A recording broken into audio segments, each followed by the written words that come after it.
Pardon, j'avais oublié. Donc voilà, donc bienvenue dans cet atelier sur donc Alta sur comment mettre la santé, ses enjeux et ses acteurs au cœur des transitions agricoles et alimentaires sur les territoires. Donc comme je vous disais, on sera ensemble jusqu'à midi et demi. N'hésitez pas, pour que ça soit un peu interactif malgré le format webinaire, à interagir dans le chat, voilà, nous partager vos questionnements, vos réflexions sur le sujet et à poser vos questions dans l'onglet Q&R. Donc je remercie déjà mes collègues Mathilde Ducrot et Madeleine Charrue pour l'organisation de cet atelier et nos intervenants, donc Ludovic Rouat et Aurélie Turcot, qui vont témoigner de leurs expériences sur ce sujet. Moi, je suis Héloïse Descamps et j'anime l'Alliance pour les transitions agricoles alimentaires, dont je vais vous dire quelques mots en introduction pour ceux qui ne connaîtraient pas cette belle dynamique collective. Je veux bien que tu passes à la slide suivante. Donc, Alta, c'est donc une alliance multi-acteurs, donc à la fois collectivités, recherche, associations, qui ont envie de porter collectivement une ambition forte sur les sujets de transition agricole alimentaire.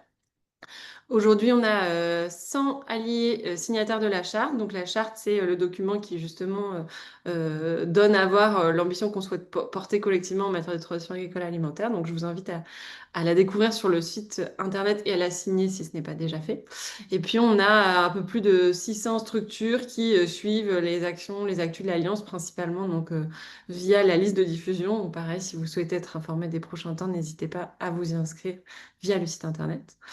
On est structuré donc avec un comité d'orientation stratégique qui regroupe une vingtaine de structures dont vous avez les logos là, et un comité de pilotage donc composé de Solagro, de la chaire UNESCO Alimentation du Monde, de Mouans-Sartoux, du Secours catholique, de Haut du Bassin Rennais, de Madeleine Charrue et de Marc Pascal. Et Alta, pour l'instant, n'a pas d'existence juridique propre. C'est un projet collectif qui est hébergé, porté administrativement et financièrement par Solagro et soutenu, on les remercie, par plusieurs partenaires, dont l'ADEME, la Fondation Daniel et Nina Carasso, le consortium Healthy Food, Healthy Planet et le groupe VIV. Euh, je veux bien que tu passes à la slide suivante, Mathilde. Non, pardon, la précédente. L'objectif, non, celle entre les deux. Voilà, merci. L'objectif d'Alta, donc comme je le disais, c'est voilà, de porter ensemble et de se rassembler pour porter des transitions agricoles et alimentaires à la hauteur des défis écologiques et sociaux. Donc l'idée, c'est vraiment de faciliter l'action des acteurs engagés sur ces transitions sur les territoires comme au national. Et vraiment, ce qu'on essaye on essaye d'outiller les acteurs qui portent ces transitions sur les territoires. Donc aujourd'hui, Alta est structuré autour de deux piliers. Le premier, c'est vraiment l'animation d'un espace d'échange et de coopération pour faciliter la montée en compétences de tous et toutes sur ces sujets-là, avec l'idée que chacun amène son expertise, ses questions qu'il peut partager avec les alliés. Et le deuxième pilier, on s'est dit que finalement, tout ne se jouait pas non plus sur les territoires. Il y a des choses sur lesquelles on n'a pas la main à cette échelle-là. Et donc, c'est important de se mettre en lien avec ceux qui font bouger les lignes à d'autres échelles, notamment nationales et européennes. Donc l'idée, ça a été aussi de créer une force de proposition en interaction avec les acteurs qui font aujourd'hui du plaidoyer à ces échelles-là, en faisant remonter les besoins, revendications ou retours d'expérience des acteurs engagés sur les territoires, que ça puisse aussi nourrir euh, les plaidoyers au niveau national et européen. Voilà. Juste un petit mot sur le premier programme d'action qu'on a mené, c'était autour de la question des environnements alimentaires. Donc notre question, c'était comment est-ce qu'on peut faciliter les changements de comportement alimentaire et comment est-ce qu'on peut aller au-delà de l'injonction et mettre en place tout un tas de changements qui facilitent aussi le passage vers des assiettes plus durables et plus végétales notamment. Et donc on a choisi cet angle des environnements alimentaires qui regroupe en fait qui nous permet de considérer l'ensemble des facteurs qui influencent une personne dans ses pratiques alimentaires, donc que ça soit géographique, économique ou socioculturel.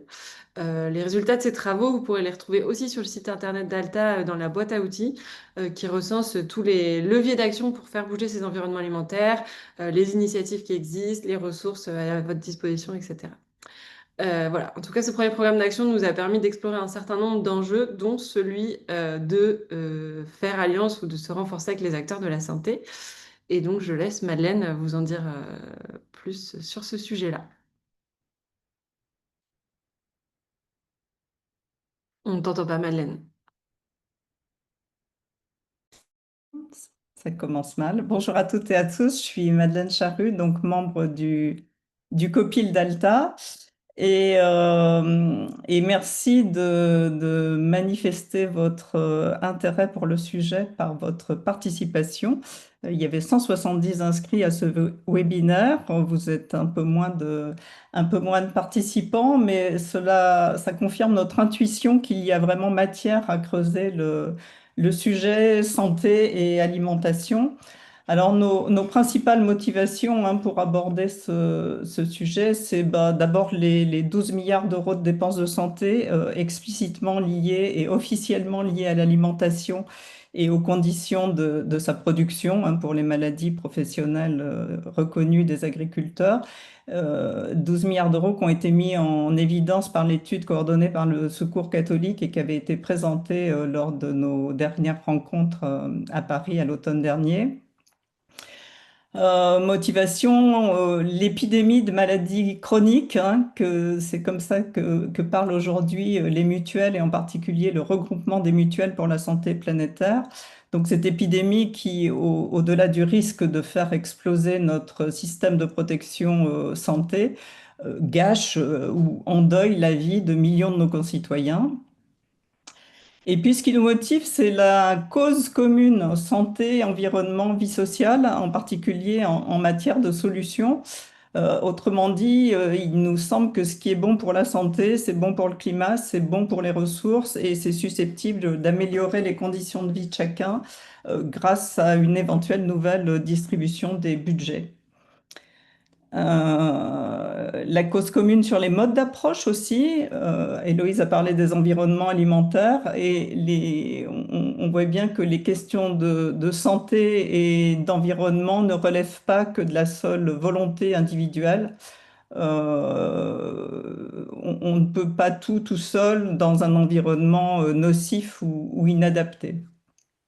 Alors, ce qui nous motive encore, c'est d'un côté le quasi-déni des pouvoirs publics en train de voter la loi du plomb ou une SNANC très insuffisante, alors qu'on ne peut pas dire qu'on ne sait pas.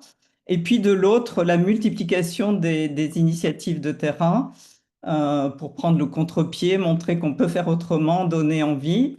Et c'est ce que vont nous partager nos deux invités, Aurélie Turpot du SRAE Pays de Loire et Ludovic Rouet du Grand Angoulême, qui nous font le plaisir, et je les en remercie, de venir partager leur expérience.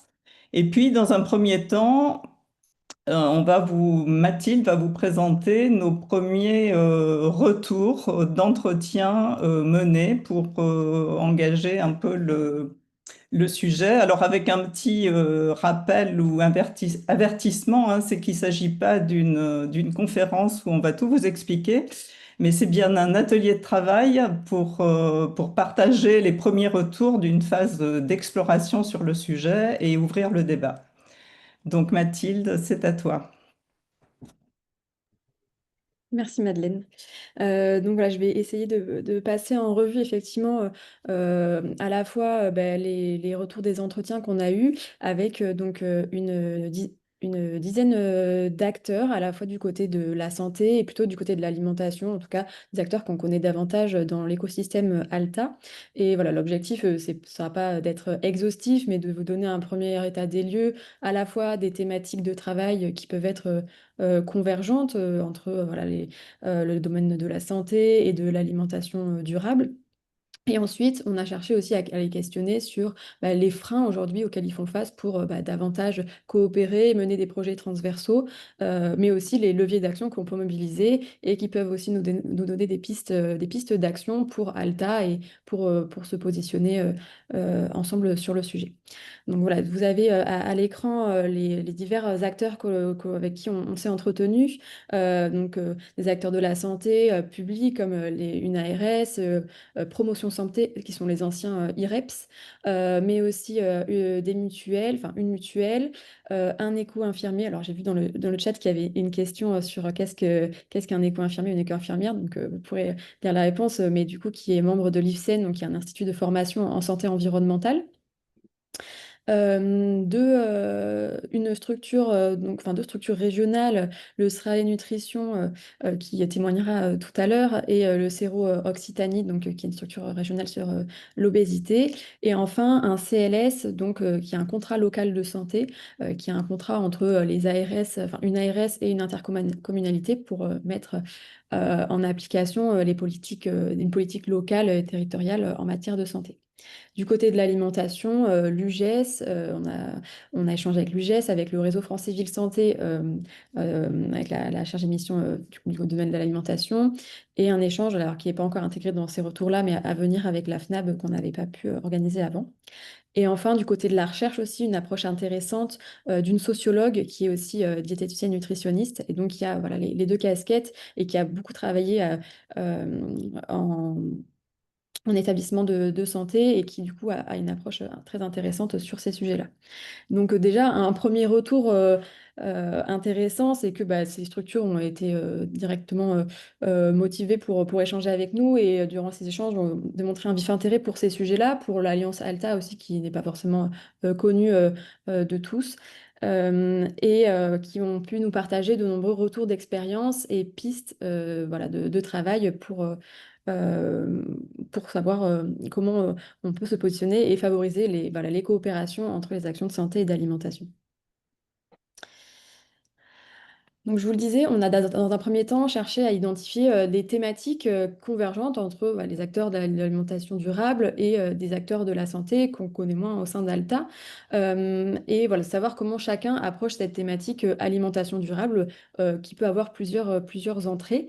On en a identifié trois qui nous paraissent interconnectés, mais qui ne sont pas forcément tout le temps traités de cette manière-là.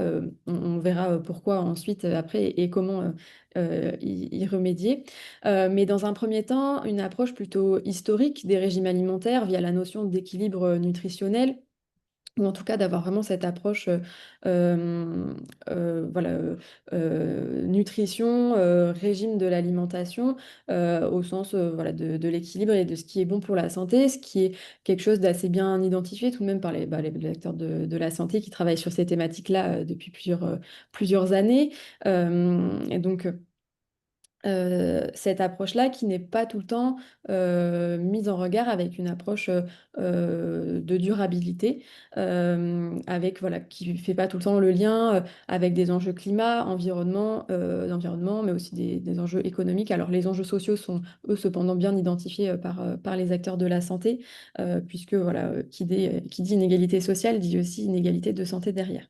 Mais donc cette approche durable que l'on promeut peut-être davantage au sein d'Alta et au sein de notre écosystème. Voilà, ça peut être une des pistes à développer, et en tout cas voilà, de continuer à tisser ce lien entre les deux pour montrer que les régimes alimentaires et cet équilibre nutritionnel ne peut se faire aussi sans une approche plus systémique d'autres enjeux qui vont in fine avoir aussi des impacts sur la santé, que ce soit par l'impact du changement climatique, de notre environnement, ou aussi voilà, les impacts économiques et sociaux. Et une troisième approche qui, elle, un petit peu plus nouvelle, mais qui fait de plus en plus de bruit, c'est la notion d'alimentation saine, alors au sein vraiment sanitaire, de contamination potentielle de l'alimentation et aussi de notre environnement par aussi les modes de production de notre alimentation, avec les notions de perturbateurs endocriniens, de pesticides, d'autres polluants comme les métaux lourds avec le cadmium dont on entend parler là beaucoup depuis quelques semaines, qui est une notion, je dirais, dans les projets, voilà, de plus en plus en émergence, avec bah, des acteurs qui sont spécialisés sur le sujet, comme voilà, au travers de la notion de santé environnementale, mais de plus en plus d'acteurs qui font des ponts avec les autres approches de l'alimentation durable, et qui prennent ce sujet à pleine main pour vraiment avoir une approche bah, plus transversale, systémique, et, comme je disais, faire aussi le lien entre, certes, l'alimentation telle que consommée par la population, mais aussi les modes de production et ce que cela peut générer sur bah, les travailleurs et travailleuses agricoles, sur les populations riveraines, et et qui, in fine, aussi peut se répercuter sur la qualité de notre alimentation. Donc voilà un petit peu une vue d'ensemble des différentes approches de l'alimentation durable qui ont pu être identifiées au travers de ces entretiens. Euh, voilà, si, on vous laissera ensuite du temps pour réagir, mais gardez-les en tête pour voir voilà, si de votre côté ça fait écho et si vous aussi vous y avez, vous prenez en compte ces trois approches-là. Euh, Au travers des entretiens, on a ensuite cherché à identifier aujourd'hui les freins auxquels font face ces acteurs de santé et de l'alimentation pour davantage coopérer, travailler voilà, les uns avec les autres et travailler aussi de manière transversale sur ces sujets, puisque l'alimentation et la santé, ça peut toucher à beaucoup, beaucoup de domaines. Donc il y a des freins qui sont, on va dire, plus généralistes et qui peuvent s'appliquer finalement à un peu n'importe quelle thématique et que, voilà, auxquelles tout le monde peut faire face, et d'autres plus spécifiques au domaine de la santé ou de l'alimentation santé. Dans un premier temps, dans les freins un peu plus euh, partagés, quelle que soit la thématique, il y a voilà, quelque chose d'assez évident du point de vue de la logistique et d'un manque de temps et de moyens, que ce soit humain ou financier, pour travailler en transversalité, puisque ça demande, chacun a déjà son rôle actuel et ça demande voilà, des efforts supplémentaires, du temps, des compétences pour engager ce travail. Donc c'est un des premiers freins aujourd'hui à la coopération entre acteurs. Un petit peu lié, finalement, on y retrouve associé à un manque de cadre et de soutien national et pour coopérer entre les acteurs et réduire les inégalités territoriales. Et ce qu'on entend par là, c'est que des retours que l'on a eus, c'est que du coup, tout est assez individu dépendant et dépend beaucoup des territoires et que voilà, les initiatives mises en place peuvent être inégales selon les territoires et que ça contribue à creuser les inégalités territoriales et les inégalités de santé. Donc il y a aussi un manque de cadre et de soutien qui permettrait d'avoir davantage de moyens pour travailler ces sujets-là en transversalité. Euh, en, En troisième point, parmi les freins à la coopération, on observe une méconnaissance des acteurs de part et d'autre, en fait, à la fois des acteurs santé qui ne connaissent pas très bien des acteurs du monde agricole ou de l'alimentation, et inversement. Mais aussi et surtout de la répartition des rôles en fait de chacun, puisque c'est vrai que l'alimentation, on peut y entrer, voilà, que ce soit par l'approche agricole, production agricole, par l'approche environnementale, par l'approche plutôt sanitaire, par l'approche sociale. C'est extrêmement divers. Et savoir où le rôle de chacun débute et s'arrête n'est pas tout le temps facile, que ce soit sur les territoires entre des PAT et des CLS ou au sein même des services de collectivité ou entre les ARS et les DRAF. Voilà, c'est quelque chose qui mériterait enfin, voilà, d'être affiné et d'être mieux compris et une connaissance aussi de la diversité des acteurs présents pourrait y contribuer. Et enfin, deux points qui se rejoignent et qui sont là plus spécifiques au domaine de l'alimentation et de la santé, c'est un manque de lien entre les acteurs et un manque de culture commune entre les acteurs de la santé et les acteurs du monde agricole et de l'alimentation. Euh, Puisque aujourd'hui, voilà, il y a des thématiques qui seraient convergentes, mais où les liens ne sont pas faits. Et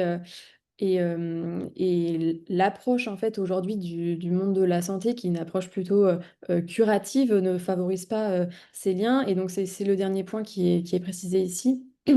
C'est qu'aujourd'hui, voilà, certains parleront plutôt que d'un système actuel qui est un système de maladie ou de pathologie plutôt qu'un réel système de santé. Et que voilà, cette approche aujourd'hui trop orientée vers les pathologies ne permet pas d'avoir une vision un peu plus globale des choses et de prendre en compte l'alimentation comme un facteur de prévention ou de prendre l'environnement aussi comme un déterminant de santé sur lesquels on peut travailler en amont pour réduire à la fois les conséquences et les coûts. Donc voilà quelques idées. Bien sûr, c'est pas exhaustif et on a essayé aussi de regrouper pour simplifier aujourd'hui, mais voilà, n'hésitez pas à partager dans le chat et ensuite pendant le temps de réponse si vous avez d'autres retours. En complément, ben, on voulait pas s'arrêter sur des points négatifs, mais quels sont aujourd'hui les leviers ou les pistes d'action qui seraient à travailler pour justement favoriser cette coopération. Donc bah, là, je reviens sur mon dernier point précédent, mais l'enjeu de créer une culture commune autour justement de la prévention en santé, que ce soit ben, en favorisant l'interconnaissance entre les acteurs, en développant, enfin en tout cas en continuant à travailler des concepts comme l'a précisé Héloïse en introduction d'environnement alimentaire. Ça, c'est la notion qu'on utilise plutôt à Alta, mais qui en fait est quasiment la même de la notion d'environnement favorable à la santé qui est utilisée par les acteurs de la santé. Afin de créer cette culture commune autour de la prévention en santé et aussi des liens alimentation, santé, environnement, il y aurait un enjeu à former davantage de professionnels de santé sur la question, voilà, puisque c'est une part assez faible de leur formation aujourd'hui. Et tout un intérêt aussi à mettre en avant, alors là c'est plutôt à destination des décideurs, mais de mettre en avant les intérêts économiques et sociétaux des actions de prévention, en tout cas de cette approche de prévention plutôt préventive de la santé. Comme le disait Madeleine, aujourd'hui on chiffre à plus de 12 milliards d'euros les impacts du système agricole et alimentaire sur notre santé, et voilà, de mettre en avant que peut-être investir davantage dans des budgets de prévention et des actions de prévention permettrait de limiter ces conséquences, enfin permet de limiter les conséquences pour la santé et les coûts derrière qu'il y a pour la société. Et enfin, autour toujours de cette culture commune, ben, de mettre en avant et de mettre en réseau en fait des initiatives qui se ressemblent, et de partager des retours d'expérience de ces initiatives-là, bah, pour inspirer et infuser sur d'autres territoires, tout en réfléchissant aussi à des modalités d'évaluation communes pour que l'on puisse bah, comparer et voir ce qui fonctionne le mieux dans ces projets. Mathilde, il te reste peut-être 4 minutes avant de laisser la parole à nos Oui. intervenants. Euh, du coup, oui, j'accélère un petit peu, normalement j'arrive à la fin. En lien avec cette culture commune, il s'agit d'impliquer bah, davantage d'acteurs, en tout cas là je parle en tant que, enfin avec la casquette Alta, mais du coup avec des acteurs qu'on connaît moins nous sur les territoires, que ce soit les CLS, donc les contrats locaux de santé, les CPTS, qui sont les communautés professionnelles territoriales de santé, les maisons de santé pluridisciplinaires, mais aussi des professionnels de santé et du paramédical, avec donc, des médecins, pharmaciens, des infirmiers, des professionnels de la périnatalité aussi, qui sont au plus proche de la population et qui sont des acteurs aussi prescripteurs de la santé, qui peuvent voilà, encourager et voilà, encourager de nouveaux comportements et aussi être force de proposition dans les territoires. Un autre élément qui est donc de promouvoir des approches innovantes qui rapprochent bah, les deux mondes, avec notamment bah, ces projets de sécurité sociale de l'alimentation, mais aussi d'avoir des approches un peu différentes. Alors en alimentation on le fait aussi, mais du côté de la santé, c'est vrai qu'on ne va pas toucher la population avec un discours voilà, culpabilisateur ou inquiétant en parlant directement des enjeux de santé, mais plutôt voilà, jouer sur le plaisir, le goût, le rapport au territoire, avoir des approches un peu qui contournent ces enjeux pour finalement arriver aux mêmes objectifs. Et de traiter de nouveaux sujets, comme par exemple voilà, le microbiote, aujourd'hui, ces notions qui émergent de plus en plus. Et enfin, un dernier point qui est un petit peu différent des autres, mais qui je pense est tout de même intéressant, c'est aussi de faire des acteurs de la santé et des établissements de soins, notamment, des exemples en termes d'alimentation saine, locale et durable, en promouvant bah, des bonnes pratiques alimentaires, que ce soit aussi au niveau du gaspillage dans les établissements, etc. Et en travaillant aussi sur une restructuration peut-être de la restauration à l'intérieur de ces établissements, avec un approvisionnement aussi peut-être mieux géré et qui promeut l'agriculture du territoire et des produits sains et plus durables. Donc voilà quelques leviers qui ont été identifiés au travers des entretiens, de ces entretiens exploratoires. Et voilà, on a aussi fini ces entretiens pour questionner aujourd'hui quel pourrait être le rôle d'Alta sur ces sujets d'alimentation santé. Donc, ce qui voilà, recoupe aujourd'hui les leviers identifiés, mais de savoir d'enrichir la boîte à outils qui existe actuellement avec de nouveaux retours d'expérience peut-être plus ciblés sur les actions santé et coopération avec les acteurs de la santé. Aussi faire un décryptage plus précis de qui fait quoi sur les territoires en termes d'alimentation et de santé, où vont les rôles, quelles sont les opportunités, quelles sont les politiques publiques qui se croisent et qui sont complémentaires. Ça, on en a discuté, de renforcer voilà, cette culture de la prévention en santé, en démocratisant aussi une approche One Health, d'interdépendance, d'alimentation, environnement, santé, qui est aussi, je pense, encore à argumenter.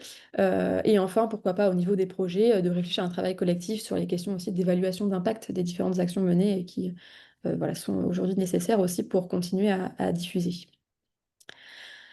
Voilà, donc je finis quasiment sur ça, mais pour vous dire que de ces échanges aussi, quelques enfin, initiatives terrain sont ressorties. Alors, on n'a pas tout mis, mais à titre d'exemple, voilà, des projets comme le projet Passerelle entre les PAT et les CLS réalisés par la Maison de l'Alimentation et de la Nutrition Grand Est, des projets du WCF, du Réseau français Ville Santé, dont on parlera ensuite, des projets qui existent aussi en cours de, voilà, de structuration, de restauration dans les établissements de soins. Réalisés, ou encore des projets plutôt sur l'exposition environnementale aux produits phytosanitaires dans certaines régions. Enfin voilà, il y a plein de thématiques qui sont abordées, toujours en lien avec l'agriculture et l'alimentation et avec un angle santé. Et voilà, on est preneuse de vos retours, que ce soit voilà, dans le chat dans un premier temps et à terme. Sûrement au cours d'un prochain webinaire ou pour l'année suivante, qu'on mettra en ligne un questionnaire à l'image de ce qu'on avait fait pour la boîte à outils pour voilà, faire un recensement et une cartographie de ces initiatives plus spécifiquement sur la santé. Voilà, donc ensuite on vous partage, c'était quelques ressources, mais qu'on vous partagera bah, à l'écrit, mais si vous souhaitez en savoir davantage sur ce sujet-là, et n'hésitez pas aussi si vous en avez d'autres à nous les partager. Euh, voilà, donc peut-être je peux laisser ça un petit peu. Et sinon, bah, c'est le temps de prendre vos questions. Je n'ai pas encore ouvert le chat, je ne sais pas s'il y en a. Euh, et vos retours sur le sujet. Effectivement, on peut prendre un petit temps de questions-réponses. Madeleine, je ne sais pas si tu en as quelques-unes à faire monter, à faire remonter. Ah non, j'ai beaucoup de bonjours et de Ok. présentations. Moi, j'en vois une Ah sur si. comment communiquer vers une alimentation durable et saine si la production locale n'est pas forcément exemplaire, sachant que la communication est plus facile quand on parle de local que de qualitatif. Donc, ouais, vaste question. Je sais pas si Madeleine, tu veux répondre J'étais en train de lire les questions, donc j'ai pas écouté, Louise, excuse-moi. Pardon, c'était comment communiquer vers une alimentation durable et saine si la production locale n'est pas exemplaire, sachant qu'effectivement, dans les argumentaires qui aujourd'hui sont largement repris, on est plutôt sur du local que sur du qualitatif. Donc, comment, voilà, quelles pistes on a pour... Eh ben, de continuer à travailler ensemble parce que c'est bien, c'est bien le cœur du sujet, hein. Effectivement, il y a des injonctions alimentaires et voilà, où on a l'impression que c'est chacun est responsable de sa santé, de ses choix et de tout ça, mais sauf qu'on est dans des environnements qui, de toute façon, même si on fait les meilleurs choix, peuvent avoir un impact négatif, et puis on n'a pas toujours les moyens de faire le choix puisqu'il n'y a pas une offre qui correspond à ce qui serait idéal pour chacun. Donc c'est bien tout l'enjeu finalement d'essayer de faire changer ça, quoi, enfin de faire évoluer ça. Oui, et j'ajouterais que oui, il y a un enjeu à travailler justement, à faire évoluer aussi les pratiques agricoles. Je pense que voilà, les acteurs de la santé ont aussi une voix à porter dans ce domaine-là, pour que justement il y ait davantage de, de production bah, localement, qui soit peut-être plus qualificative si ce n'était pas le cas auparavant. Alors, il y a une question aussi sur comment réexpliquer la différence entre l'entrée durabilité et l'entrée sanitaire. C'est vraiment une question c'est des entrées, on va dire, principales. L'entrée sanitaire, c'est vraiment la question de la qualité des produits en termes de ce qu'a dit Mathilde, hein, de pollution et de nocivité éventuelle, enfin, ou effective. Et l'entrée durable, elle est un peu plus large, c'est une entrée plus systémique, alors où souvent, j'ai pas osé mettre systémique sur le rond parce que souvent aujourd'hui, l'entrée durable, elle est justement locale, de proximité, circuit court, de saison, voilà, c'est la première marche de l'entrée durable. Et puis après, c'est durable, c'est plus systémique, mais c'est tout ça se recoupe évidemment, mais chacun entre par un endroit, quoi. C'était ça l'idée des cercles. Je ne sais pas si j'ai éclairci, bien répondu à la question.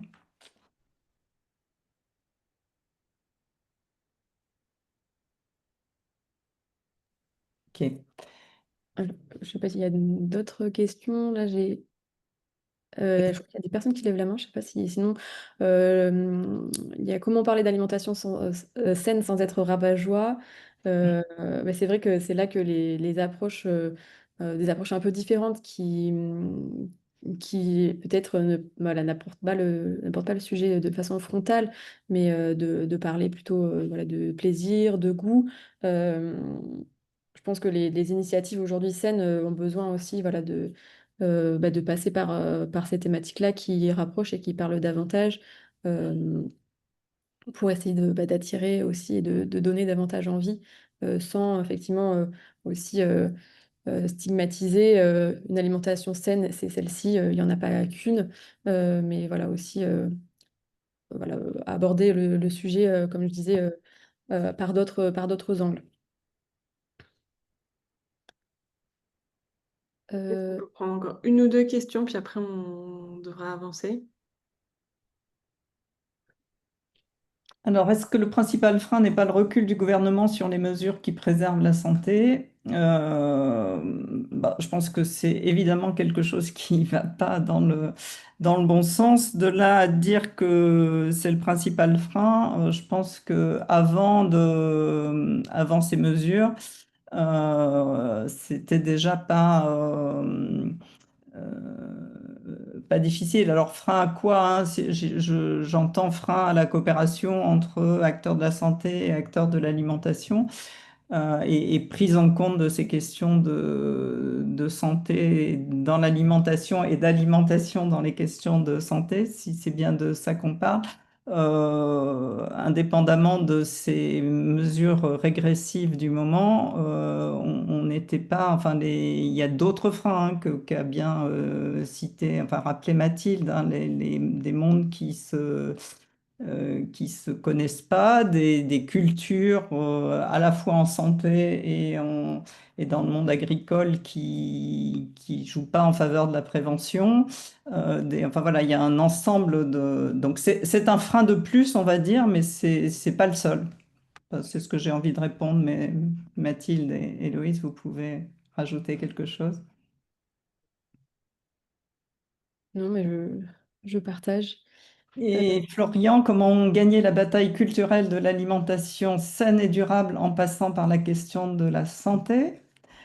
C'est une question ou vous voulez répondre, Florian?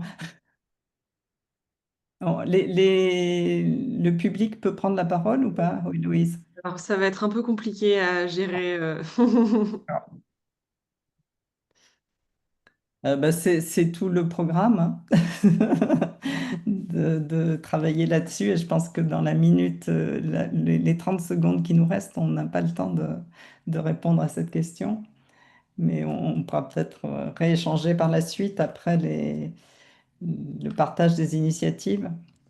Oui, tout à fait. Encore une fois, cet atelier, c'est un premier temps de réflexion où l'objectif, c'est d'ouvrir toutes les questions, d'identifier les problématiques de chacun. Et l'objectif pour Alta à terme, c'est ensuite de, voilà, d'animer, de construire un programme d'action autour de ces sujets-là. Donc, c'est vraiment l'objectif aussi de faire remonter vos questions, vos attentes sur ce sujet pour qu'on puisse se mettre collectivement en ordre de marche par la suite.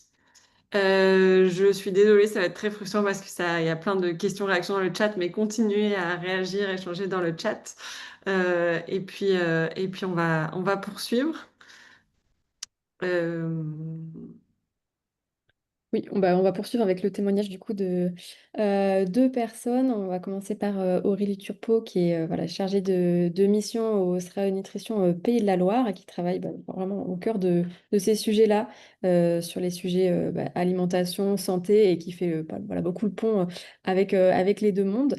Et ensuite, on verra à la suite la présentation pardon, de Ludovic Roued, qui est responsable de la mission santé au Grand Angoulême et qui donc est une ville pilote du réseau français Ville Santé sur la thématique alimentation et qui nous parlera d'une initiative aussi de panier bio un peu similaire aux ordonnances vertes. Et on prendra plutôt vos questions voilà, tout à la fin, enfin tout à la fin à l'issue de ces deux présentations, je pense, pour tout mutualiser. Je vous laisse la parole. Bonjour à tous. Donc moi je suis Aurélie Turpot, chargée de mission à la SRA Nutrition. Donc nous on est une structure régionale d'appui et d'expertise en nutrition sur les Pays de la Loire. On est une association collégiale loi 1901 qui est financée à 90% par l'ARS, l'Agence régionale de santé des Pays de la Loire, et l'ADRAGES qui est l'équivalent du ministère des Sports en région. Parce que nous, nos missions, tu peux passer à l'animation suivante, nos missions, c'est vraiment d'accompagner les professionnels et d'animer le réseau des acteurs qui sont concernés par la nutrition. Quand on pense nutrition, c'est nutrition au sens large, la définition du PNNS, hein, qui regroupe à la fois l'activité physique et l'alimentation. Et on travaille aussi sur deux thématiques qui sont la dénutrition et l'obésité. Vous pouvez retrouver sur notre site internet pas mal d'actualités, de ressources, d'outils et de formations. Et sur notre site aussi, enfin sur notre page LinkedIn, pardon, on relaie aussi pas mal d'informations et vous pouvez aussi adhérer à l'Astra Nutrition, c'est non payant, ça vous permet d'avoir accès à pas mal de ressources. En pratique, nous, comment on appuie les professionnels sur le territoire? On accompagne tous les professionnels qui sont concernés par ces quatre thématiques dans leur pratique professionnelle, que ce soit en structure mais aussi en ville. Et pour ça, comment on fait? On met en place des outils d'aide à la pratique, des outils d'orientation et tout ça en accord avec les recommandations nationales et nutritionnelles en vigueur et notamment le PNNS, Programme national nutrition santé. On propose aussi des temps de formation et de sensibilisation. Alors, je pourrais en reparler un petit peu, mais on a notamment, de par un financement qu'on a eu de l'ADEME pour accompagner les PAT sur comment développer la dimension santé. On a proposé des temps de sensibilisation en équipe et des temps de sensibilisation même départementaux sur l'alimentation durable, quels impacts sur la santé, pour justement parler des messages qui sont convergents entre l'alimentation d'un point de vue environnement et d'un point de vue santé. Et on propose aussi des accompagnements personnalisés. On répond aux sollicitations des professionnels, de la mise en réseau, et on peut aussi animer des réunions de travail et de conseils autour de leurs projets sur la nutrition. Comme je le disais, donc l'alimentation durable, nous on a été soutenu par l'ADEME pour accompagner les territoires sur la dimension santé de l'alimentation durable, qui pour nous est une super opportunité de travailler de manière transversale sur les territoires. Si tu passes la slide, ouais, merci. Nous, on travaille vraiment sur notre objectif, c'était de mettre en avant la dimension santé de l'alimentation lorsqu'on parle d'alimentation durable, parce qu'on s'appuie sur la dimension de la définition, pardon, de l'alimentation durable de la FAO, qui dit que oui, l'alimentation durable, elle doit être protectrice de l'environnement, des écosystèmes, mais aussi être nutritionnellement adéquate, saine et sûre, tout en étant évidemment économiquement viable et culturellement acceptable. Et c'est vraiment ces quatre enjeux qui pour nous sont essentiels. Et finalement, quand on zoome un petit peu sur la dimension santé et notamment les recommandations nutritionnelles en vigueur aujourd'hui portées par le PNNS, on a des messages qui sont convergents que pour la santé mais aussi pour l'environnement. Et donc on a cette dimension dont on entend de plus en plus parler, de co-bénéfices, où on va avoir à la fois des bénéfices santé humaine, mais aussi d'un point de vue environnement. Et nous, quand on a voulu commencer à travailler voilà, sur le sujet de l'alimentation durable, sur les territoires, il y a beaucoup de dispositifs qui sont complémentaires, qui se superposent, parfois totalement, parfois partiellement. On a les projets alimentaires territoriaux, les contrats locaux de santé, les PCAET ou encore les CPTS, communautés professionnelles territoriales de santé, qui aujourd'hui sont des dispositifs pour essayer de rapprocher des gens autour d'un même territoire. Et chacun travaillent un peu sur des thématiques de l'alimentation de différentes manières. Ils sont souvent appuyés par différents institutionnels, par l'assurance maladie, l'ARS, la DRAF, l'ADEME ou encore l'ADREAL. Et sur le territoire, il y a aussi beaucoup d'acteurs locaux, des ressources, notamment tous. Alors, j'ai mis la CAB en Pays de la Loire et la Chambre d'agriculture. On a aussi, nous, en région, l'association du pain sur la planche, qui sont des diététiciennes qui font de l'éducation en santé d'un point de vue nutrition. Finalement, on s'aperçoit que là, cette thématique, elle est transversale et elle va mobiliser de nombreux acteurs sur cette thématique. Et quand on s'intéresse aux actions qui sont mises en place, finalement, parfois les acteurs, ils vont mettre une action en faveur de l'alimentation durable, une action de sensibilisation sur les écoles, auprès des habitants, et d'autres vont travailler sur les milieux de vie, sur l'offre alimentaire, ce qu'on parlait, les environnements alimentaires, les environnements favorables, et d'autres sur la restauration collective. Et finalement, c'est tout ça. C'est pas une action qui va être en faveur de l'alimentation durable, mais c'est vraiment des actions complémentaires qui vont permettre de porter une même voix autour de l'alimentation durable au sens large, telle qu'elle est définie dans la FAO.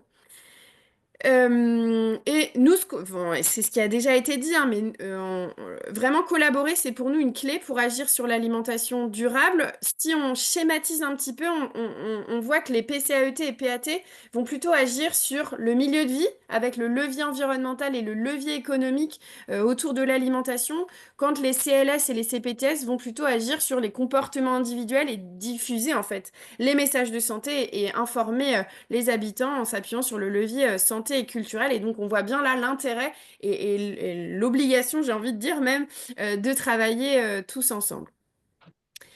Concrètement, nous, comment on fait et ce qu'on a fait, on a notamment accompagné un CLS, le contrat local de santé Vendée-Sèvres-Otise, qui voulait, dans son nouveau CLS, travailler sur l'alimentation.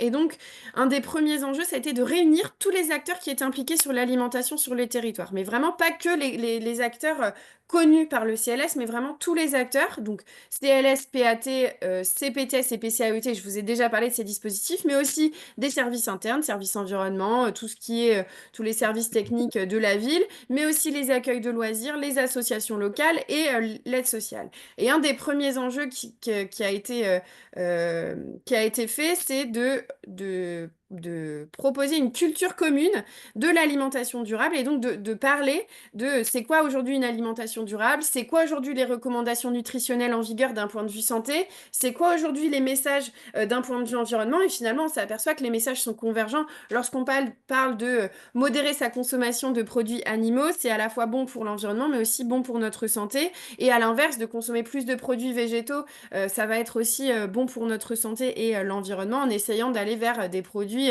issus de l'agriculture bio de saison et locale. Et donc, suite à cette culture commune, l'objectif, c'était d'identifier des actions existantes. Parce que souvent, il y a un manque de lien, hein, c'est ce que Mathilde a dit, il y a un manque de lien, un manque de connaissances. Donc, c'était là d'écrire et d'identifier toutes les actions qui existent aujourd'hui sur l'alimentation, voir s'il y avait peut-être des émergences de nouvelles idées, donc un peu d'identifier celles-ci. Et ensuite, de pouvoir trier un peu les actions prioritaires, de mettre en avant les actions qui étaient prioritaires et d'identifier les porteurs et les contributeurs de ces actions et comment en fait, même si un acteur n'est pas porteur, finalement, elle peut très bien contribuer pour mettre, par exemple, une action qui a un axe très santé, comment on peut essayer d'injecter un peu la dimension environnementale de l'alimentation ou alors la dimension culturelle et économique. Nous, vraiment, ce qu'on a retenu, c'est qu'il y a beaucoup d'enjeux autour de l'alimentation durable et c'est vraiment pour nous, ce qui a été important, c'est de mettre en avant ces 4 piliers et montrer que chacun peut avoir un rôle à jouer et qu'il y a plein de dispositifs qui sont, euh, qui sont présents sur les territoires et qu'un des enjeux, c'est vraiment de communiquer, d'avoir la même vision pour essayer d'avoir des actions qui sont cohérentes et pertinentes. Et parfois, la santé, ça peut permettre de ramener d'autres acteurs autour de la table. J'ai essayé de faire vite pour pouvoir répondre aux questions.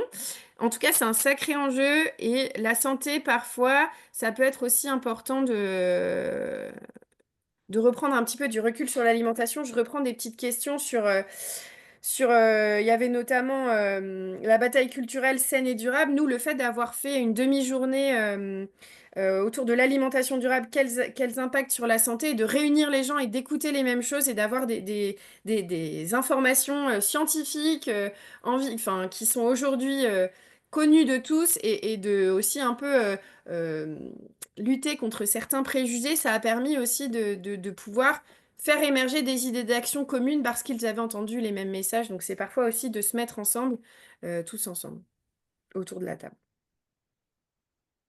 Je ne sais pas si vous avez des questions par rapport à mon intervention. Merci Aurélie. Alors la première question, enfin, il y en a plusieurs qui vont dans le même sens. Est-ce qu'il y a des SRAE dans d'autres régions de France? Est-ce que vous avez un équivalent en Nouvelle-Aquitaine? Est-ce que, voilà. Alors sur la thématique Alors on est un peu unique, la Sra Nutrition, on existe nous depuis 2016. On était vraiment plutôt sur le côté santé et de par l'alimentation et l'émergence de la thématique alimentation durable, forcément on porte aujourd'hui la thématique alimentation durable au sens large. C'est pour ça qu'on a eu un financement de l'ADEME en plus de l'ARS. Il n'y a pas forcément d'équivalence en tant que tel, mais il y en a dans certains réseaux. Je pense notamment au réseau Mange, mais qui est plutôt dans le nord de la France. Sur l'Aquitaine, je ne sais pas du tout s'il y a un réseau comme le nôtre. Très bonne question. Après, il y a peut-être les réseaux régionaux des PAT qui peuvent vous aider sur ces thématiques-là ou qui peuvent avoir connaissance d'acteurs qui travaillent autour de la thématique alimentation, santé. Donc à ce jour, il n'y a pas de fédération nationale des Non, SRAE. non. On est les seuls. Vous êtes les seuls. Donc ça fait partie peut-être des initiatives justement à développer et à partager et développer. Alors, dans les autres questions, Mathilde, tu as vu quelque chose? Donc, avez-vous identifié des dissensus entre acteurs d'un territoire rendant le dialogue difficile et à l'inverse des points de convergence très forts dans vos expériences de travail Alors nous, avec ça a des été acteurs lorsqu'on des territoires? a rencontré, alors ce qui a été un peu parfois délicat, ça a été de mobiliser des élus, notamment de mobiliser des élus d'un point de vue agriculture, alimentation dans des PAT. Nous, on a rencontré des PAT où on présentait les recommandations nutritionnelles pour information et pour montrer que finalement il y avait une convergence et que ça pouvait être intéressant et facilitant pour mobiliser d'autres acteurs. Et nous, on a eu des chargés de mission qui nous disaient, mais moi, je ne peux pas mettre cette affiche parce qu'il y a le mot bio qui est identifié et ça peut poser problème sur certains territoires. Donc il y a vraiment un enjeu de connaissance, d'information. Et il y a aussi, c'est aussi une question de personnes parfois, mais si les chargés de mission ou les coordonnateurs CLS et PAT se connaissent bien et connaissent bien le territoire, c'est vraiment un levier très fort pour initier des actions communes sur les territoires. Ouais, moi, je peux rajouter un verbatim au cours des entretiens de quelqu'un qui nous disait sur la question méconnaissance réciproque des mondes, et elle Oui, disait il y a encore beaucoup en fait, de préjugés, voire de caricatures, c'est-à-dire oui, qu'on parle des uns et des autres, hein. Donc, c'est ça. il y a vraiment un travail culturel, on va Mm, dire, à faire, à se rencontrer, mieux se connaître, peut faciliter finalement ça. exactement. Ouais. Et des raccourcis parfois qui sont faits. C'est pour ça qu'il y a de l'information à faire déjà auprès des acteurs pour ensuite diffuser les messages et avoir une vision un peu plus globale de l'alimentation. Et ensuite, il y a quelques questions sur la méthodologie. Est-ce que vous avez un rapport aujourd'hui sur le mode de faire, voilà, comment s'y prendre pour traiter ces thématiques-là dans les territoires? Et une qui fait le lien aussi, c'est comment réussir à faire le lien justement entre les CLS et les PAT, concrètement, comment s'y prendre? Alors nous, ce qui nous a aidé, c'est nos fameuses demi-journées alimentation durable. Quels impacts sur la santé? Parce qu'on avait les deux mots sur sur le titre de nos journées. Donc ça intéressait à la fois les PAT, mais aussi les CLS. Euh, C'était en fait on n'a pas il y a pas une méthodologie propre, c'est vraiment dépendant des territoires. Mais voilà, nous, à chaque fois qu'on rencontre soit un CLS, soit un PAT, et qu'on nous parle d'actions autour de l'alimentation, on rappelle l'importance de se rapprocher de l'autre, en fait, et de voir ce qui a été fait. Peut-être que le CLS, il n'a pas d'action alimentation à proprement parler à porter, mais peut-être qu'il peut soutenir les actions du PAT pour justement essayer d'infuser un peu de santé. On pense notamment à certains PAT qui font des guides de producteurs locaux, eh ben, peut-être que là, c'est le moment de rappeler l'intérêt santé, de diffuser un petit peu d'informations en mettant en avant les recommandations nutritionnelles. Alors là, c'est d'un point de vue vraiment aptitude individuelle. Et après, on sait bien qu'il y a l'environnement alimentaire. J'en ai pas reparlé parce que ça a été dit en introduction, mais c'est que un des axes parmi toutes les actions possibles pour être efficace sur l'alimentation durable. Ok, moi j'ai une question sur la méthode et les moyens. Aujourd'hui, le budget de votre structure, c'est quel ordre de grandeur pour qu'on le mette en rapport avec les bénéfices? Alors nous, on a plein de missions. L'alimentation, c'est qu'une mission Ouais. parmi les autres. On est aujourd'hui 9 salariés on a une mission autour de l'alimentation et autour de l'accompagnement des collectivités. Donc je pourrais pas vous dire le budget qui est spécifique sur ça. C'est aussi selon les opportunités qu'on a eues et les rencontres qu'on a eues avec différents partenaires qui nous ont permis d'avancer sur ce sujet. Voilà. Ok, merci. Donc ensuite, on a des commentaires, hein, des postures difficiles à porter sur un territoire très rural. Alors, question One Health. Dans nos accompagnements, nous voyons des pattes qui essaient d'intégrer l'approche One Health sans trouver d'action très percutante. Avez-vous des retours d'expérience inspirantes? Là, comme ça, j'en ai pas en tête sur l'approche One Health en tant que telle. J'ai pas en tête d'action. Il y en a sûrement, mais là, j'en ai pas. Ok. En tout cas, dans les pistes d'action qui ont été données pour Alta, c'était de démocratiser la notion de One Health qui parle pas Mm. à tout le monde et de justement travailler des argumentaires ou des communs pour expliquer l'interdépendance en fait entre la santé des populations, la santé de l'environnement et enfin voilà, l'interdépendance santé-alimentation. Peut-être que effectivement le One Health est pas toujours très parlant, même s'il est très englobant.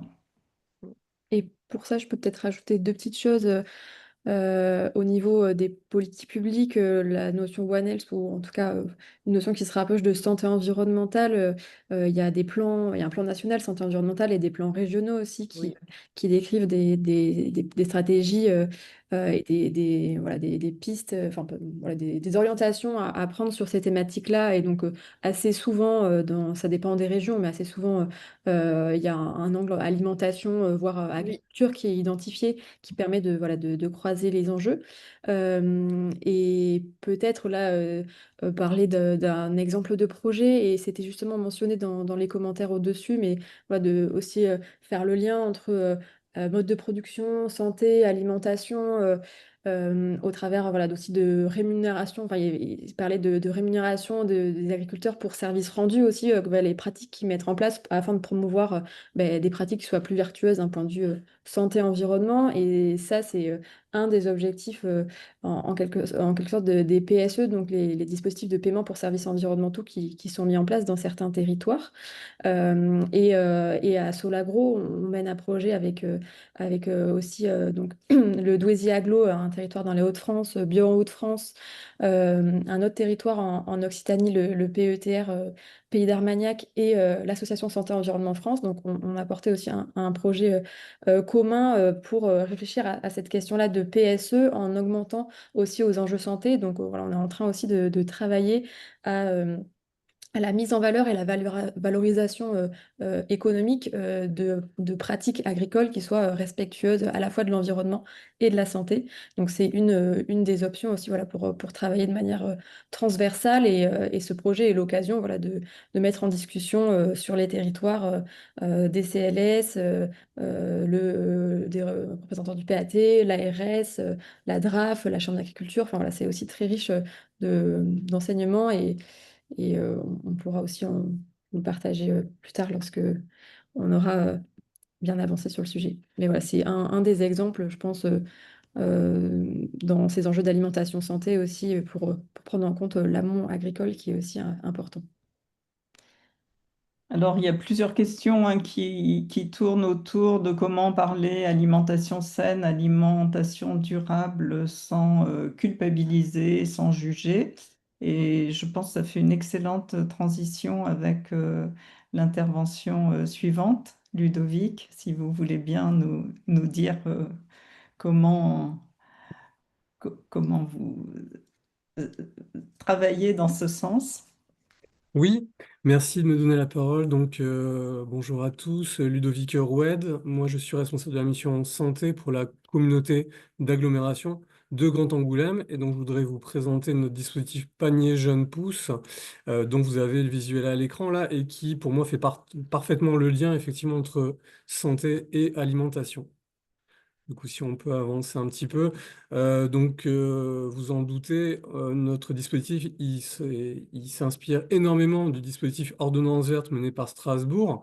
Le fait, c'est que Grand Angoulême fait partie du réseau des villes santé, qu'on a eu connaissance de ce projet en juin 2023, que ça a quand même fluidifié pas mal les échanges, hein, les retours d'expérience. Et donc, on a mis un an, quasi jour pour jour, pour lancer notre dispositif en juin 2024.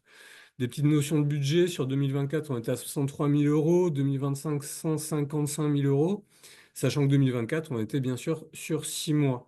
Pas de cofinancement malheureusement pour 2024. On a accompagné 250 familles sur un an, puisque là, on a soufflé notre première bougie pour le dispositif. Pour vous donner un ordre d'idée, Grand Angoulême, c'est 38 communes, 140 000 habitants. Et donc, on a 1266 naissances annuelles qui ont été recensées en 2023. Donc, ça correspond peu ou prou à 20% des femmes enceintes de l'agglomération qui ont participé au dispositif là sur un an.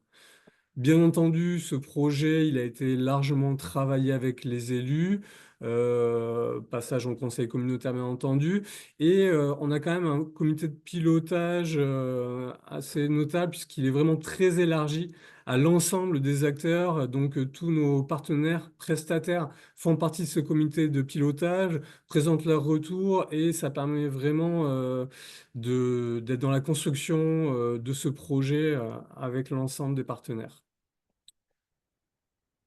Donc, avant de bénéficier des paniers, le principe, c'est de participer soit à un atelier santé, soit à un atelier cuisine, au choix. Et il faudra faire le deuxième atelier environ 2 mois après le premier panier. Donc, c'est vraiment un parcours de formation finalement. Donc, l'atelier santé, nous, on pensait tout d'abord faire intervenir un prestataire extérieur Finalement, on a une maternité qui est très très à la pointe en santé environnement depuis de nombreuses années et donc qui s'est proposée tout de suite pour animer ces ateliers en disant nous en fait on fait déjà ça et sur un public spécifique femme enceinte donc il n'y a aucune difficulté. Donc ces ateliers de nesting, je ne sais pas si vous connaissez, donc c'est une certification européenne hein, qui se reproduit dans beaucoup de maternités en France et donc ça consiste à expliquer qu'est-ce que c'est qu'un perturbateur endocrinien, où est-ce qu'on va le trouver, pourquoi c'est dangereux, pourquoi on en parle, non seulement pendant la grossesse, mais également pendant les 1000 premiers jours de l'enfant, et comment on va pouvoir trouver des stratégies par des gestes simples pour éviter l'exposition à ces perturbateurs. Donc, on a le centre hospitalier qui fait ces ateliers et également la clinique. Donc, on a fait des conventions distinctes. Ensuite, on peut commencer, si on peut revenir, par les ateliers cuisine. Donc là, on a deux, voire même trois prestataires différents, ce qui nous permet d'avoir des approches différentes et un calendrier très très large. Donc l'idée là, c'est vraiment d'avoir le panier de légumes de la semaine, de les cuisiner, donc de apprendre et apprendre à cuisiner, des recettes simples avec toujours une logique également femme enceinte, voire diversification, voir si on a déjà des enfants, que ça plaise aux enfants. Là, vous avez une photo, par exemple, il y a une des associations, elle propose, une fois que tout est cuisiné, de rester pendant 1 heure sur un temps convivial pour manger sur place. Et ça fait lien aussi, on invite systématiquement les conjoints sur les deux types d'ateliers. Et sur les ateliers cuisine, on a quand même une belle fréquentation des conjoints. Un principe d'évaluation aussi des pratiques en cours, puis c'est toujours l'objet, surtout dans nos politiques publiques. Juste pour vous dire qu'on avait une personne en service civique pendant 10 mois et donc qui a assuré beaucoup de suivi administratif, mais également la partie évaluation, questionnaire en ligne, mais également questionnaire sur les points de distribution, vraiment au contact des femmes enceintes sur les points de livraison. Voilà, donc ça, c'était les ateliers. Après, sur les paniers, alors nous, sur notre secteur, on avait la difficulté, on n'a pas une ferme qui pouvait d'un coup nous approvisionner 100, 120 paniers semaine. Donc, on s'est tourné avec mes collègues du service agriculture-alimentation, hein, bien sûr, on mène le projet de concert vers un de leurs partenaires, une association Paysans Charente Bio, qui avait été largement poussée par l'agglomération et qui avait un objectif d'approvisionner la restauration collective. Donc là, ça a été vraiment le cas concret, hein, l'expérimentation de, bon, ben maintenant, il faudrait se structurer puisque nous, on aurait cette attente en nombre de paniers. Donc, ce collectif, c'est 18 fermes maraîchage bio en Charente. Aujourd'hui, il y en a 6 des fermes qui alimentent nos 7 points de livraison. Donc même eux, à leur échelle, en interne, ils ont dû aussi se faire des formations, parce qu'il y en avait qui proposaient pas forcément de panier, et donc homogénéisation des paniers. D'un point de livraison à un autre, on n'a pas le même panier, mais il faut qu'il soit dans des quantités, qualité équivalentes, et bien sûr, on est toujours sur les mêmes légumes de saison en principe. Donc nous, on a pris le parti d'être sur un panier assez conséquent, donc qui a une valeur de 22 euros net auprès de l'association, et donc qui correspond à 5-6 kilos de légumes pour 2-3 personnes pour une semaine. On a livré 3800 paniers, même 4000 paniers là, cette semaine, en un an. Donc sur la slide suivante, on a nos points de distribution. Ça, c'est un travail qui a été mené aussi avec les maraîchères, hein. En fait, pour partir rapidement, on a commencé avec les AMAP. Les amas, puisque idéalement positionnés sur les axes de circulation, etc., avec du stationnement, sur des horaires en fin de journée. Donc finalement, c'était idéal. Et petit à petit, on a développé d'autres points, puisque en fonction du maillage, hein, pour avoir un maillage quand même idéal, sur la carte, il y a des endroits qui sont bien moins peuplés, hein, donc c'est normal qu'il y ait moins de bénéficiaires. Et donc, on a créé un point en mairie, un point notamment en stade d'athlétisme près d'un quartier prioritaire qui appartient à Grand Angoulême, donc c'était vraiment facilitant. On a voulu vraiment qu'il y ait une présence des maraîchers et une remise en main propre pour faciliter voilà, des échanges et la prise d'habitude, le fonctionnement type AMAP. On ne voulait pas de drive où on va juste collecter son panier. Voilà, donc notre dispositif, il est déjà dans sa phase 2. À savoir que la première phase, donc c'était relativement simple. C'était vous êtes enceinte entre 3 et 9 mois, vous habitez Grand Angoulême. Pour 20 euros, vous pouvez bénéficier de 24 paniers. Donc, les élus avaient tenu quand même à ce 20 euros de participation symbolique qui était directement collecté par les maraîchers, pas par l'agglomération. À savoir aussi que le dispositif, il ne s'arrête pas, les paniers ne s'arrêtent pas à la naissance de l'enfant. Si une femme s'inscrit à 8 mois, elle a quand même tous ses paniers, ça ne s'arrête pas à la naissance. Donc, première différence par rapport à ce dispositif phase 1, on a descendu de 6 mois à 4 mois, donc de 24 paniers à 16 paniers. Tout simplement pour faire des économies d'échelle, hein, puisqu'à budget constant, ça nous permet de faire plus de bénéficiaires. Et on a considéré que 4 mois, c'était encore largement suffisant pour le changement des habitudes alimentaires, d'aller chercher son panier, de cuisiner, etc. Un deuxième point, c'est qu'on a délégué le suivi des livraisons des paniers. Sur la première année, on était en dessous des 40 000 euros sur la partie panier, donc on était en direct. Sur la deuxième année, on va dire, phase 2, on est sur un marché public à procédure adaptée puisqu'on dépasse les seuils. Et on a intégré dans ce marché le suivi et la livraison des paniers. Donc l'agglomération, nous, on prend toujours en charge les premiers contacts, collecter toutes les pièces justificatives, les échanges, inscrire les personnes dans les ateliers cuisine, notamment, dont on a la main, on a les calendriers, et pousser à l'inscription au deuxième atelier. Dès que c'est bon, en fait, on donne le dossier aux maraîchers en disant, ben voilà, il est dans telle catégorie, et donc c'est eux qui vont choisir, prendre contact avec eux pour le choix du point de livraison, et surtout ce qui est très très chronophage pour les absences programmées, notamment, ce qu'on faisait jusqu'à maintenant, c'est-à-dire envoyer un tableau avec pour chaque point chaque personne et est-ce qu'elle est là, est-ce qu'elle n'est pas là, etc. Voilà, et donc la grosse différence hein, par rapport à la version 1, c'est qu'on a une participation financière en fonction du quotient familial, selon 4 tranches de QF hein, que vous avez sous les yeux. Participation financière qui va être directement collectée par les maraîchers et donc qui va permettre aussi de diminuer le reste à charge pour l'agglomération dans le cadre du marché public. Donc on est toujours sur les 20 euros pour les QF les plus faibles, donc 20 euros pour 16 paniers, sans compter bien sûr les ateliers cuisine, etc. Et donc ensuite on va monter crescendo 60, 120, 180 euros avec quand même toujours la possibilité de payer en 4 fois, comme le fonctionnement des AMAP, et une prise en charge au minimum, je dirais, de 50% du prix des paniers pour Grand Angoulême dans le cas le plus défavorable.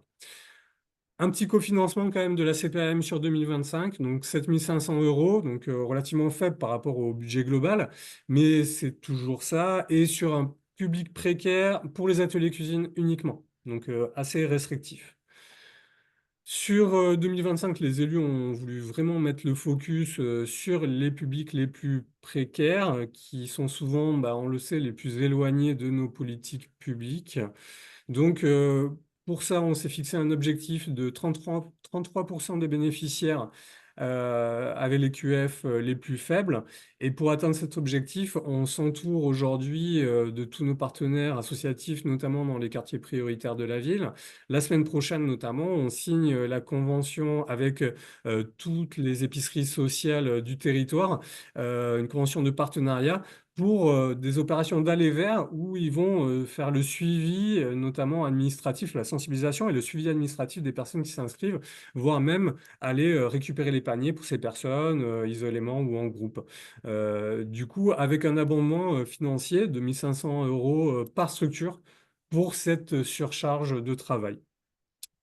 Voilà, j'ai commencé par vous dire qu'on faisait partie du réseau Ville Santé et je finirai également là-dessus puisque Alexandra, qui est présente sur la vidéo, travaille pour le réseau des villes santé et pilote un groupe action qui regroupe plusieurs villes comme Strasbourg, La Rochelle, Rennes et nous qui sont lancés dans ces paniers bio pour les femmes enceintes et d'autres villes hein, comme Bordeaux qui voudraient se lancer également et on se réunit ponctuellement et ça permet de vraiment de faire le retour sur nos freins, nos leviers, nos développements possibles et inimaginables. Donc, je la remercie encore beaucoup pour tout ce travail qui nous est essentiel pour la construction du projet. Merci et n'hésitez pas si vous avez des questions. Alors, la première, c'est bravo, beau projet, c'est pas une question.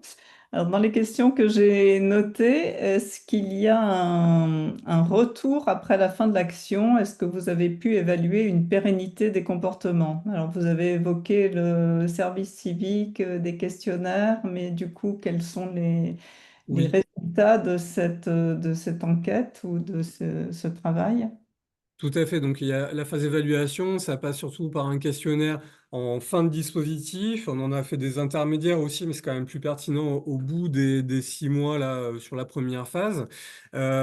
Questionnaire qui est sur le changement des pratiques d'un point de vue santé environnementale et d'un point de vue alimentation. Il y a toujours les deux facettes dans notre projet.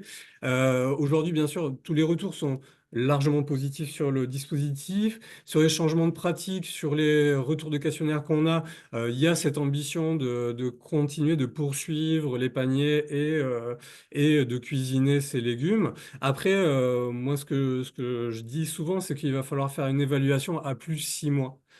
Pour voir vraiment la réalité entre ce qui est annoncé juste sur le dernier panier et vraiment est-ce que c'est suivi. Des fois on nous dit oui mais quand femme enceinte on a du temps et après quand on reprend l'activité eh ben, du coup j'ai perdu l'envie d'aller chercher les paniers, j'ai moins le temps pour cuisiner, etc. Sur les maraîchers, on a un retour voilà, de dissensus entre ce qu'on leur dit sur le dernier panier et puis finalement, ils voient moins d'inscriptions aujourd'hui dans la pratique. On est encore sur une maturité un peu jeune du dispositif, mais voilà, il faut qu'on travaille cette phase d'évaluation. Ok. Alors après, la question était, mais je pense que vous y avez répondu, mais si vous avez quelque chose à rajouter, les paniers sont subventionnés comment? Alors, les paniers ne sont pas subventionnés. Effectivement, aujourd'hui, on n'a pas de partenaire qui subventionne. L'ARS irait pas sur la partie panier. Voilà, donc il y a peut-être des possibilités avec la DRAF, mais au niveau du PAT, on est tombé au mauvais moment. On nous a dit, ben, vous êtes déjà parti dans votre action, donc vous n'êtes pas éligible aux subventions.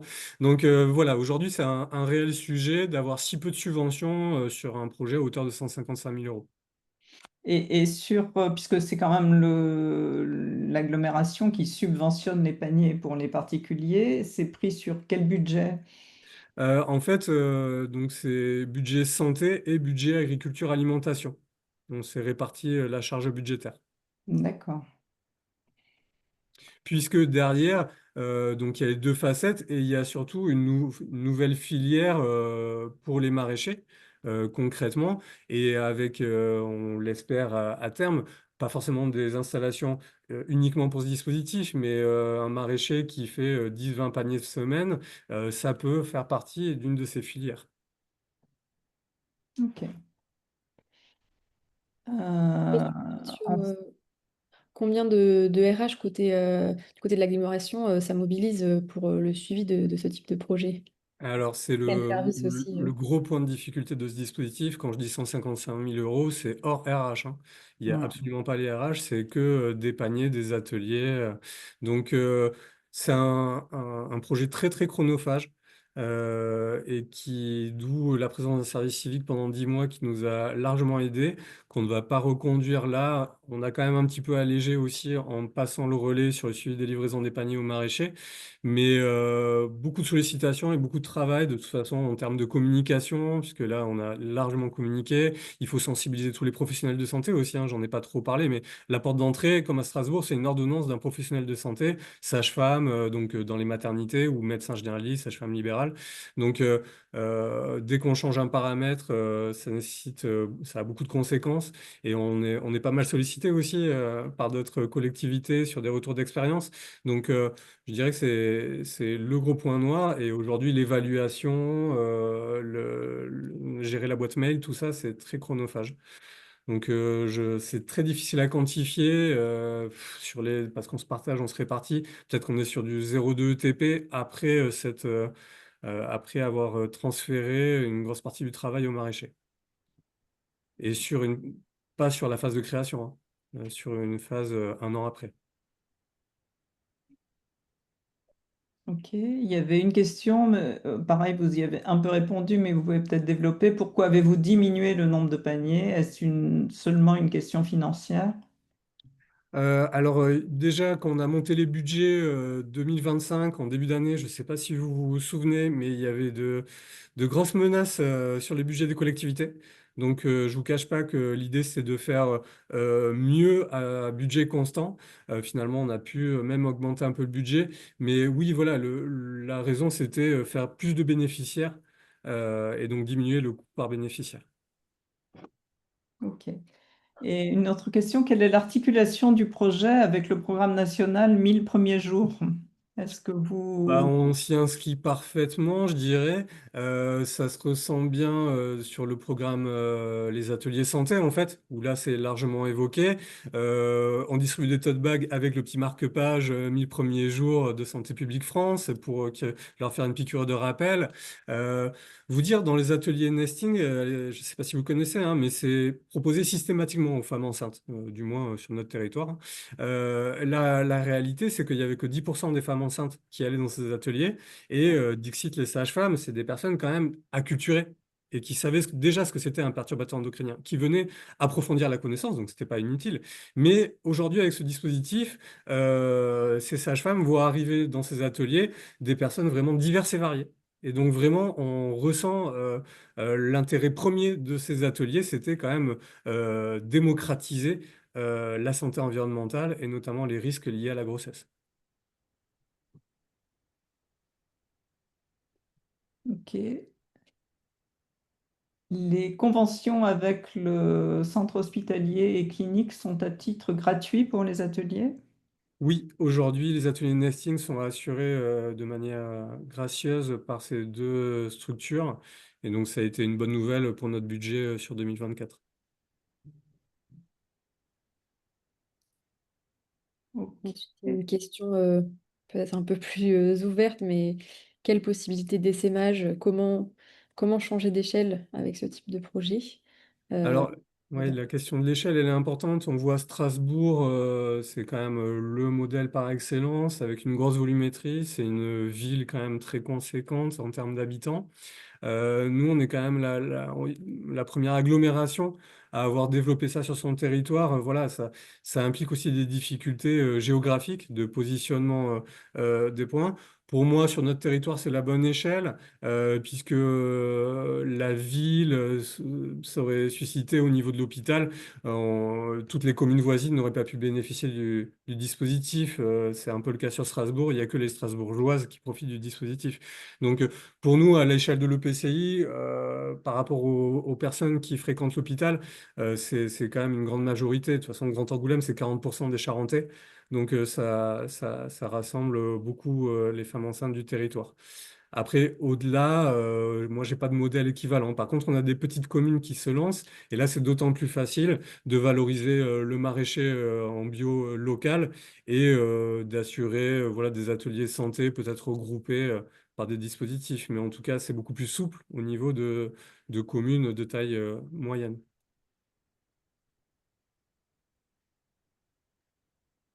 Merci. Euh, je vois pas d'autres questions à faire remonter. Je sais pas si tu en as d'autres, Madeleine. Non, non, je crois qu'on a fait le tour. Et de toute façon, il va être l'heure de conclure. Je ne sais pas si on peut attendre une minute, hein, s'il vous vient une question importante. Ah, vas-y, il y en a une qui arrive. Alors, est-ce que le fait qu'il faille payer en fonction du coefficient familial, contrairement à Strasbourg, est un frein pour les habitants, habitantes? Là, je pense qu'on commence à le ressentir sur cette phase 2. On n'a pas encore assez de recul, mais oui, peut-être que c'est un frein. Effectivement, sur Strasbourg, il y a une notion de quotient familial, mais qui conditionne la durée des paniers. Donc, c'est pas le même dispositif. Nous, effectivement, c'est une participation financière collectée par les maraîchers qui vient en déduction du marché public. Et je pense que du moment qu'on commence à parler financier, ça reste un frein par rapport au premier dispositif où on avait seulement 20 € de participation. Et enfin, comment sont sélectionnés les bénéficiaires? Si elles sont sélectionnées, est-ce que tous ceux qui veulent sont pris ou est-ce qu'il y a une sélection? Non, non, il n'y a pas de sélection. C'est Habiter Grand Angoulême, donc l'une des 38 Ouais, communes. Malheureusement, voilà, on est l'agglomération, donc on met ce dispositif en place pour nos habitants et être enceinte entre 3 et 9 mois. d'accord. Donc potentiellement, il pourrait y avoir 1000 paniers sur le Grand Angoulême. Oui, par an, mais après, on sait bien qu'il y aura un plafond de verre. On le voit avec Strasbourg, où les conditions sont quand même tout gratuits et où ils sont à 30% maximum. Je pense, D'accord. voilà, entre les contraintes, des fois, hein, les personnes nous expliquent que bah, pour des raisons de déplacement, ils peuvent pas venir récupérer leur panier, que c'est trop compliqué, qu'il y en a certains, ils vont pas vouloir changer leurs habitudes, hein, tout simplement. Mm. Voilà, plus après, la question de la diffusion de l'information, même si je pense qu'on n'est pas trop mauvais, mais encore dans les quartiers où il y a quand même un grand nombre de naissances hein, sur l'agglomération, c'est souvent dans les quartiers prioritaires de la ville qu'il y a le plus grand nombre. On a encore du travail de communication.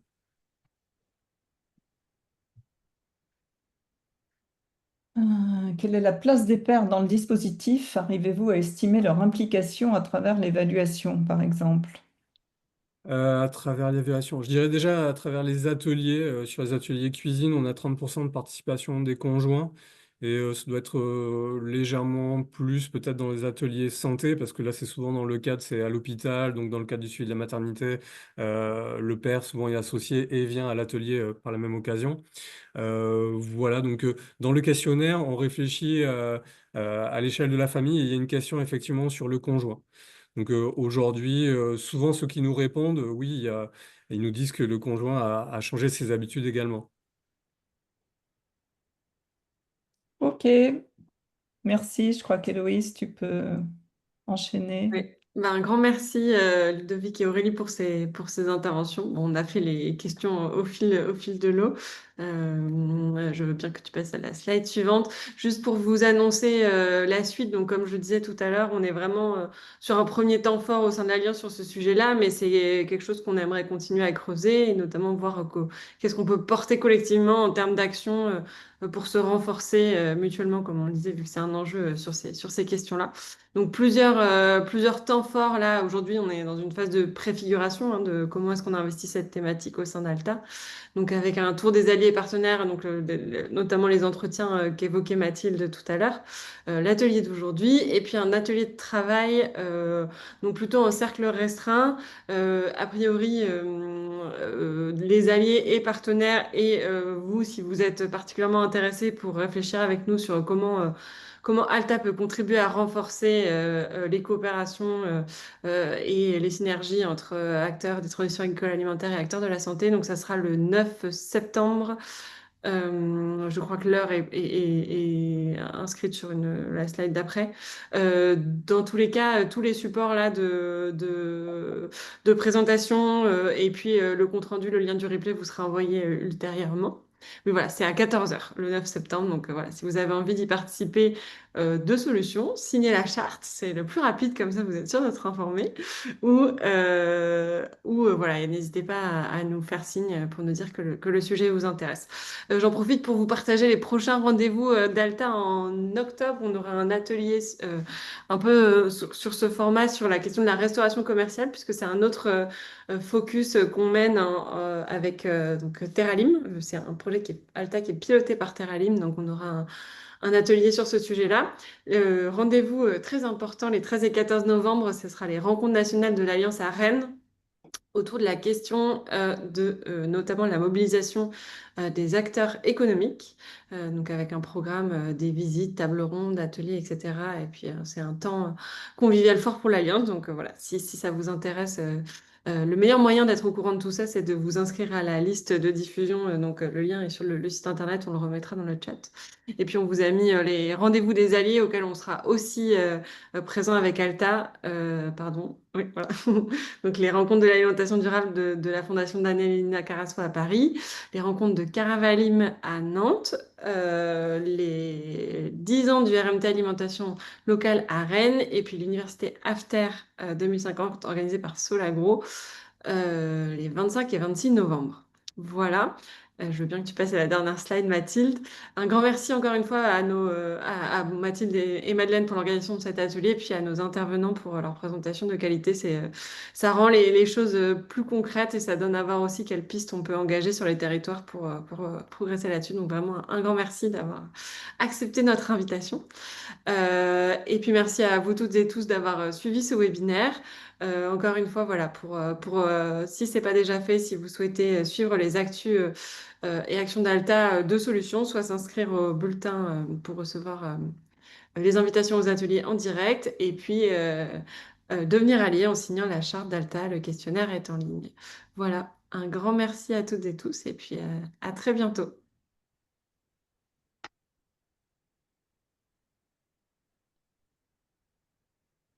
Merci, au revoir. Merci. Merci beaucoup. Bonne journée.